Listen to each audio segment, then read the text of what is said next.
মাটির টানকে যেন এক ঝটকায় উপেক্ষা করলেন তারা। সাইবেরিয়ার সেরে গেছে আকাশ ছুঁয়ে তৈরি হলো এক অবিশ্বাস্য মুহূর্ত। প্যারাগ্লাইডারের দড়িতে ঝুলে কোনো সুরক্ষা ছাড়াই একের পর এক জিমন্যাস্টিক কসরত দেখালেন বিশ্ব চ্যাম্পিয়ন আঞ্জেলা কুলাগিনা। আর তাকে বয়ে নিয়ে গেলেন অভিজ্ঞ প্যারাগ্লাইডার আলেকজান্ডার অরলোভ। ভয়কে জয় করে বাতাসে ভেসে ব্যালে ডান্স দেখালেন কুলাগিনা। টানা সপ্তমবারের মতো বেস্ট টিস্যু পেপার ব্র্যান্ড হিসেবে স্বীকৃতি পেয়েছে বসুন্ধরা টিস্যু। কেবল 2টি ফিতার ভরসায় শূন্যে ঝুলে চমকপ্রদ ভঙ্গিতে কসরত করছিলেন তিনি, যার নীরব দর্শক ছিল নিচে থাকা সেরেগেশের বিস্তৃত পাইনবন।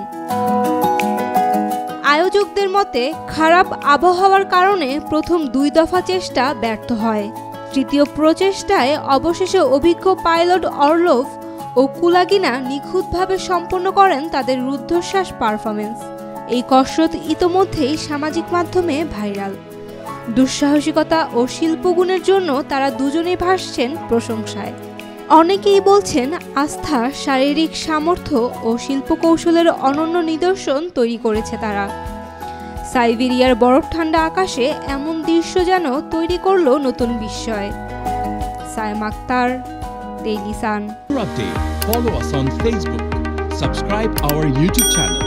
Get the latest update on www.daily-sun.com.